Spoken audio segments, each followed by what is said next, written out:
Now that we know the three laws of Newton regarding motion, let us now learn some forces. And this lecture is on a very interesting force called friction. This is a force that helps us walk on the ground. This is a force that helps the car move. And yet it is seen as an enemy in many situations. It's a friend as well as an enemy. So the first type of friction is called static friction. And the interesting thing is that its value is not decided a priori. It can range anywhere from zero to a certain maximum value or limiting value. And the other one is kinetic friction that happens when one body is already slipping on another. The third kind of friction is rolling friction, the friction that we see when a wheel is rolling on the ground. We will look into the cause of friction and whether it depends on the surface area that is in contact. It always opposes relative motion. No matter what the type of friction, its job is to oppose relative motion, and yet it causes motion.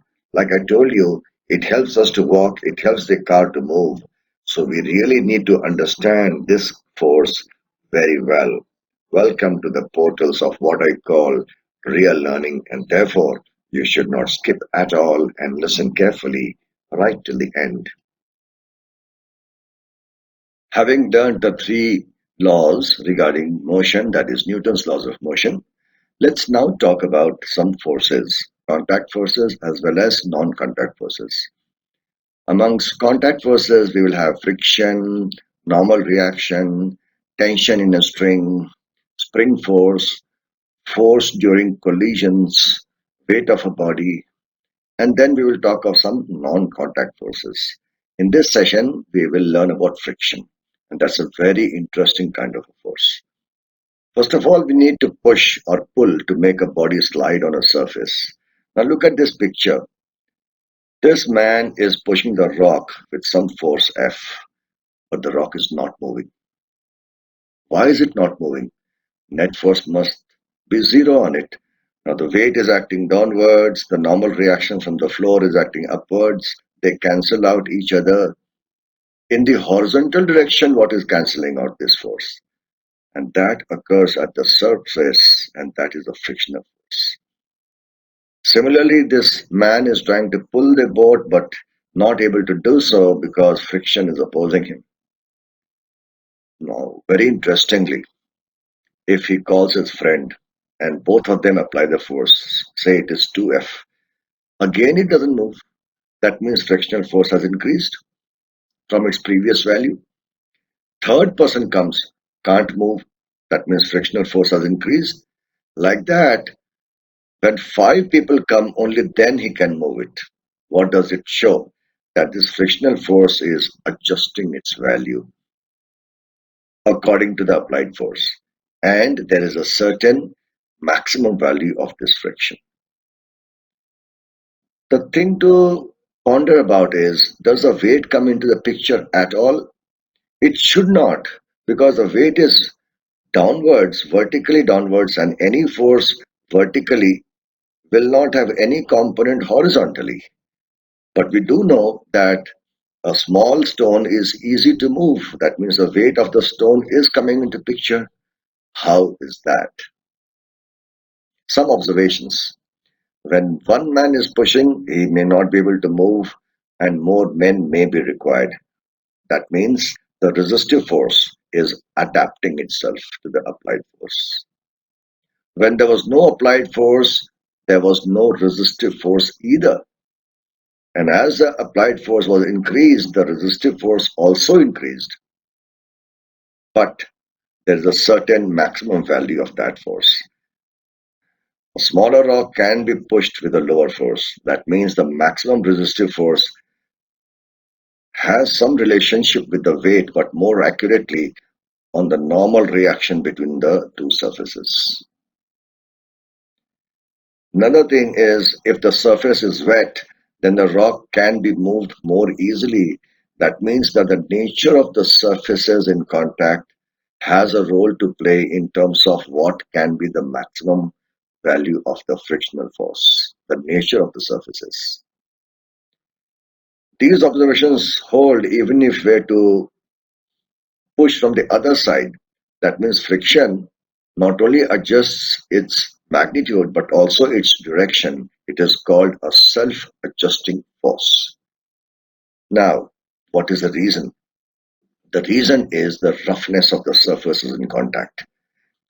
At the microscopic level, you can see that these jagged ends are interlocking with each other and therefore preventing the motion. So if a body is trying to be moved along a surface by applying a force like this, then the jagged ends over here are interlocking and therefore preventing the motion. But interestingly, if there is one block on top of other and the ground is perfectly smooth, it can't exert any frictional force. The roughness of this floor is zero. And then if you apply a force on the top block, then the teeth over here are interlocking and there will be some opposition to this guy exerted by the lower block by Newton's third law. There will be an equal force on the lower block. And since the lower block is not experiencing any opposition from the floor, the lower block will start moving. So friction is actually causing the motion of this block, whereas friction was opposing the motion of this block. So how does friction then behave really? Well, friction's job is to simply do this: oppose relative motion. That's it. And in the process of doing so, it can result in the motion of another body. We will understand that more deeply. Friction is a contact force. It is a self-adjusting force. It depends on the nature of both surfaces. More the roughness, larger the maximum possible value of friction.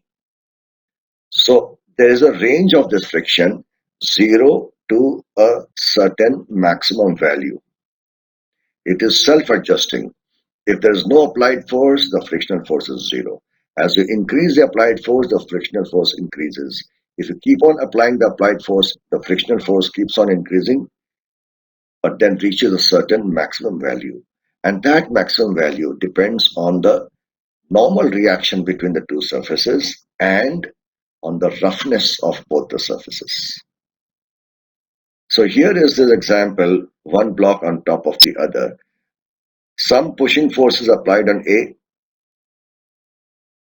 The surface between A and B is rough, so B exerts a frictional force on A to oppose it, but equally there's a force by A on B by Newton's third law, and then if B is resting on a smooth surface, it will start moving. If it is fixed, then it won't move.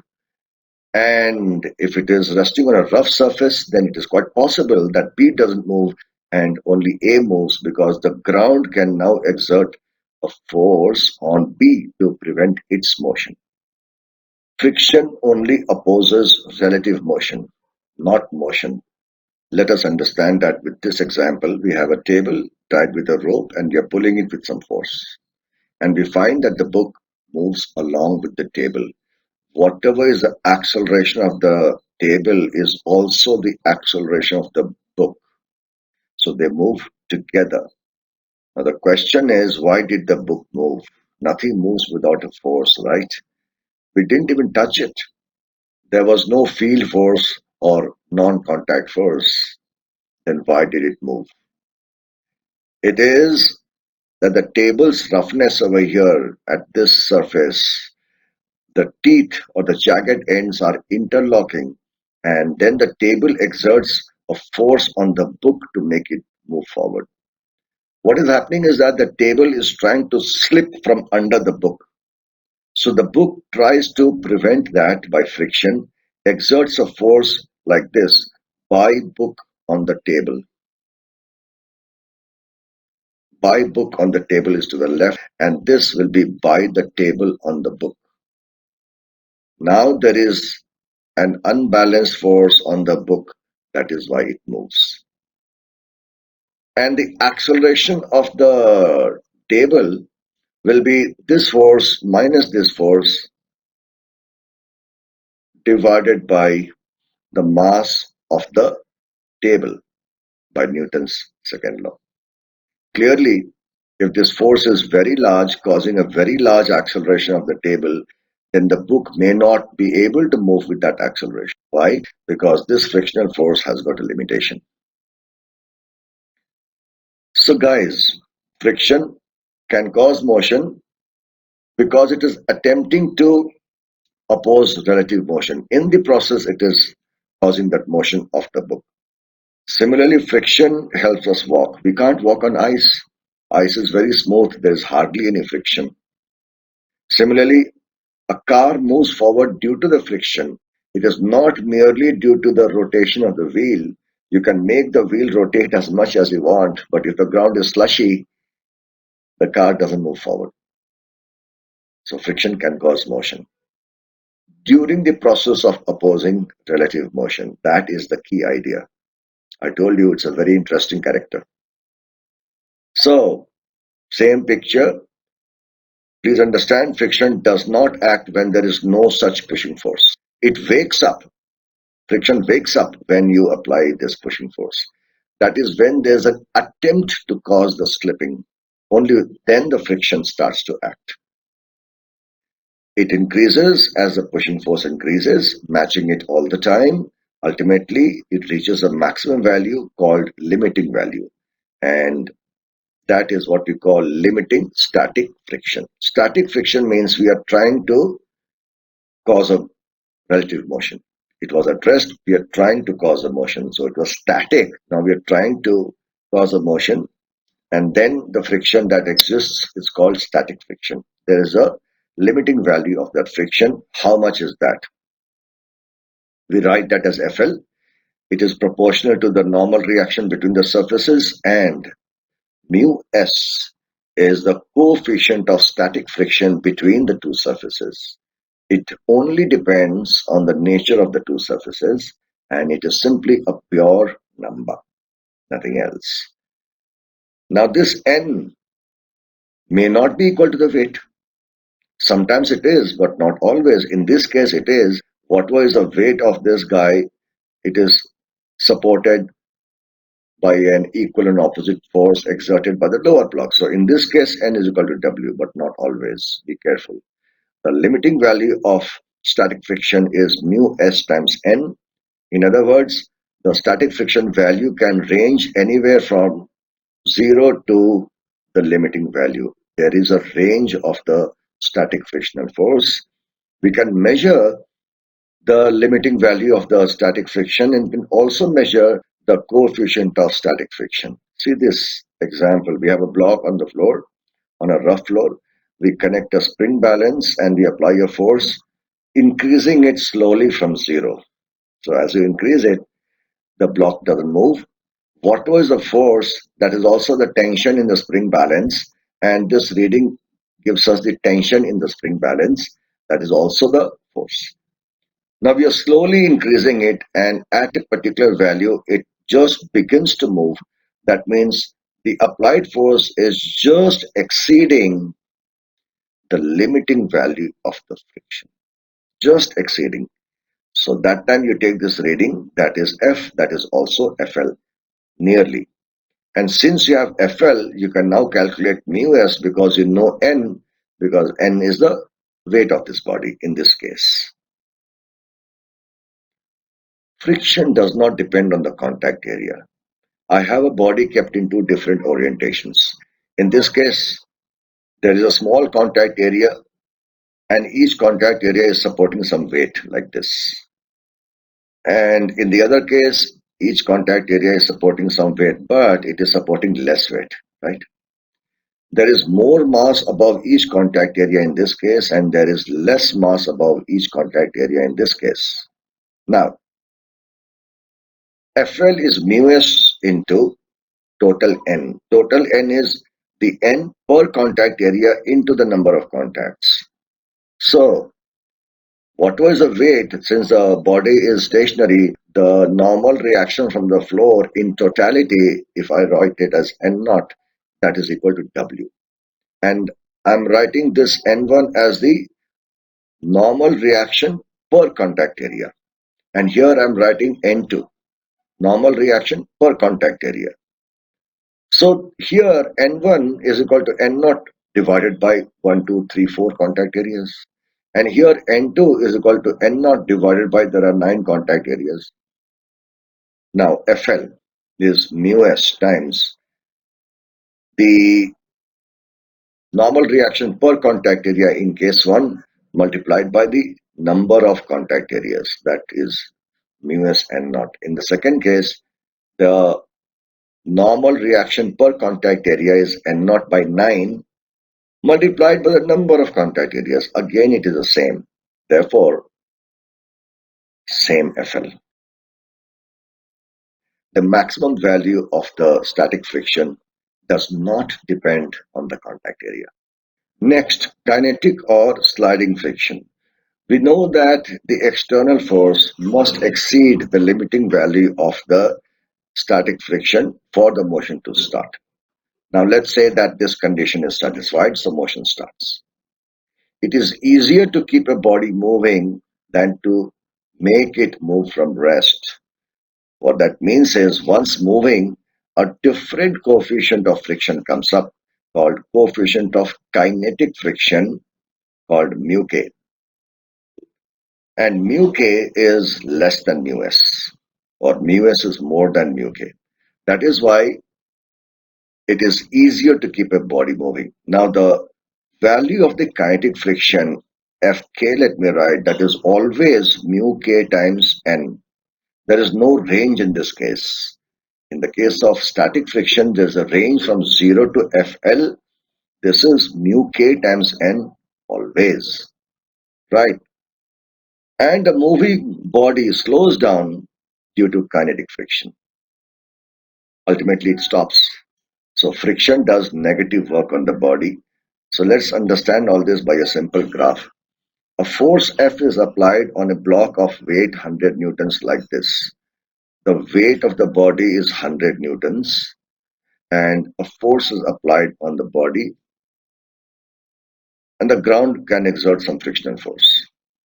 This force is slowly increased from 0. When this applied force on the x-axis is 0, then the frictional force F is also 0. Now, mu s is given to be 0.5 and mu k is given to be lesser, obviously 0.4. From this point, as you increase the applied force, frictional force, that is the static frictional force, matches it. So, small f is equal to capital F. You keep on increasing the applied force, the frictional force keeps on increasing until this point. Fl is mu s into n, and here n will be equal to the weight, so that is 50 newtons. When the applied force reaches 50 newtons, then the frictional force is also 50 newtons, and that is where the motion starts. Or impending motion, I should say. Motion just starts. After that, we are increasing the force. The motion has already started.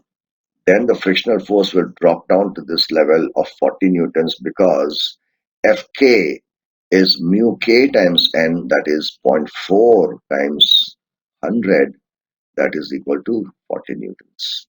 And then it remains constant. Kinetic friction is a constant, mu k times n.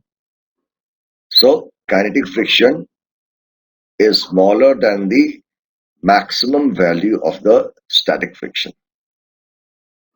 The third type of friction is rolling friction. When a circular object like a ring or a disc or cylinder or sphere rolls on the ground, let's take an example of a car wheel which is like a disc, rolls on the ground, so it rotates like this and also moves forward. Combination, rotating as well as moving forward. When that happens, the contact point is at rest with respect to the ground. Just like when you walk left, right, the foot that is in contact with the ground doesn't move with respect to the ground, right? Similarly, During rolling, the contact point is at rest with respect to the ground. Now, friction may or may not be acting. I'm saying even if it is acting, it does no work because the point of contact is not trying to slip. There is no relative motion. There is no attempt to slip. So friction may be acting, but it does no work because the displacement of the contact point is zero.